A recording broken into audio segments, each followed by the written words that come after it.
Alright, so today is day 4, and today we're going to jack up the airplane. As you can see, the mechanic's doing it right now, and we're going to do the gear swing, lube all the grease points and the landing gear or undercarriage, and we're also going to rebuild the 2 down lock actuators that were leaking. And it's an interesting process to jack up the airplane.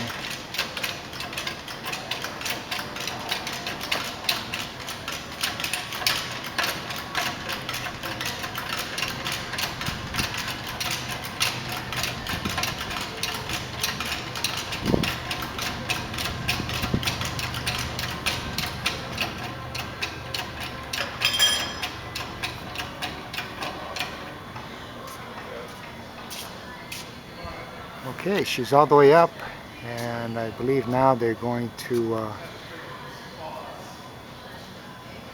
let the gear loose.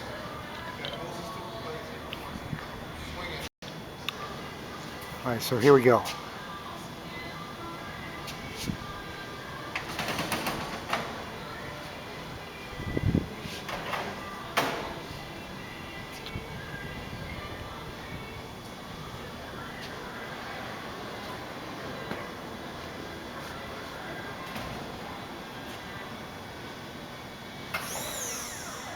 Alright, there's the 2 main gears. Drop.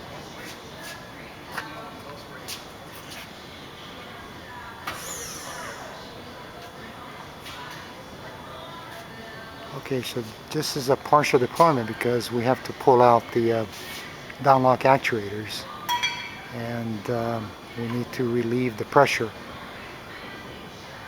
And that's about it. We're going to get to work on those actuators right now.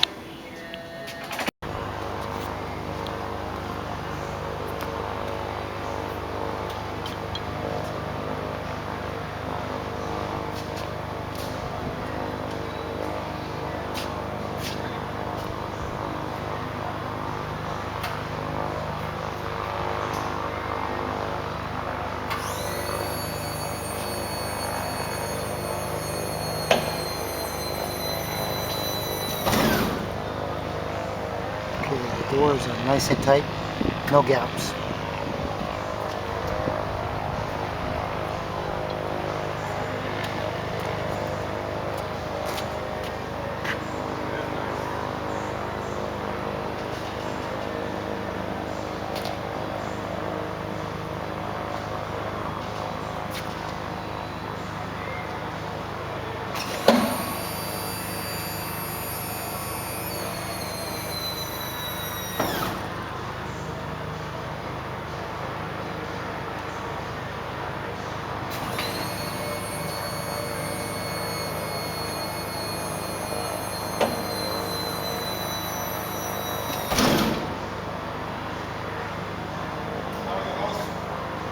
Good.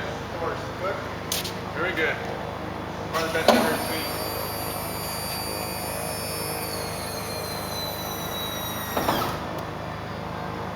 Okay, looks like the gear is doing what it's supposed to be doing.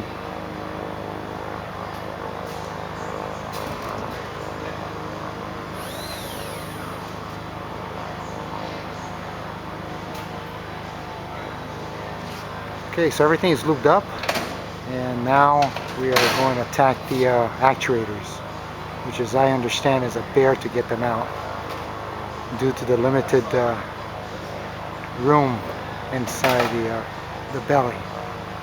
Well, we're going to get to it. Alright, so here's the co-pilot side down lock actuator, and you can see that it was indeed leaking from this guy right here, the rod. Alright, so there's the actuator taken apart, and you can see there's 1, 2, 3, 4 O-rings, and these are 35 years old. You are an Edison customer and your home's electric bill is over $150 per month. This could. Okay, so here we have 2 brand new nose gear actuator hoses. They cost $55 each. and I last replaced these in 1997. So, and here they are. These are the old ones here. There's one and there's two. I guess it's especially important to replace these. We just had an accident in Israel. One of these hoses, I think it was this one here, was chafing against, there's a data plate on top of the actuator here, and was chafing against it, and apparently developed a leak, and he was able to put it down safely. The nose gear, of course, free fell, but the main gears were dangling like this. He did a beautiful landing, and with minimal damage to the airplane, but this shows you that preventive maintenance goes a long ways. Alright, so those are the old hoses. This one's in good shape. This one here, however, the blue covering is all split apart. However, no leaks.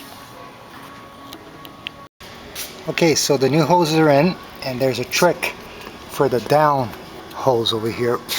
If you're not careful and you put it in, then the hose rests on the actuator, and as I said earlier, there's a data tag over here and it can rub against it.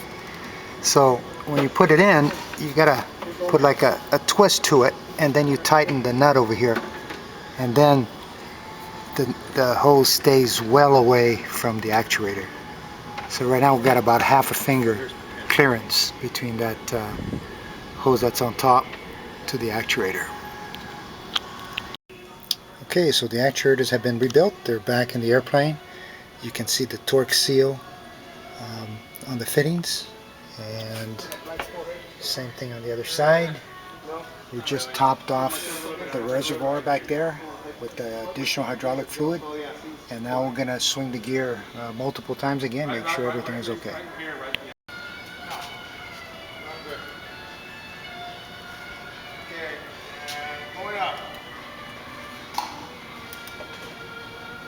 Very clear.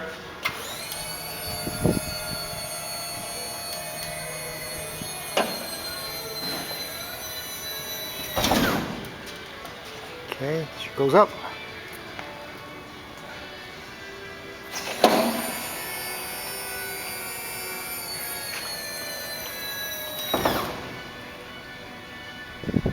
And she comes down. Okay, so everything checked out okay. We're going to do one more thing. We let the system percolate through, get all the air out of the system. And we're going to do one more. There's the warning horn. We had disabled it before. We want to make sure that it's working.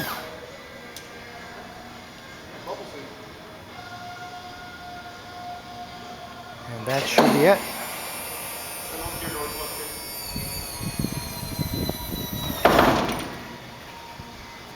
Okay, that's about it. 3, 2, 1.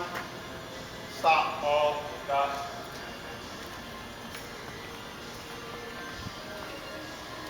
Mark.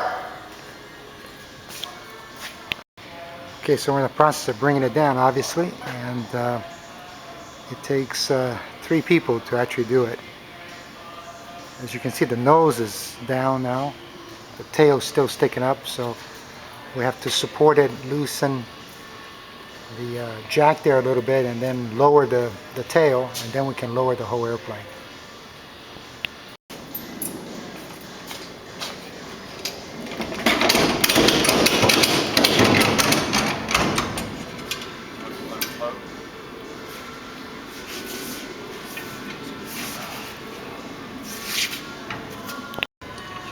That's what they mean by back-breaking work.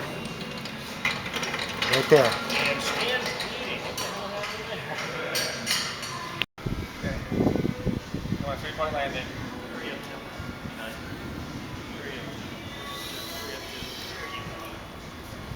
All right, she is safely down. Well, almost. They have to take those jacks out of the jack pads, and then she's safely down. All right.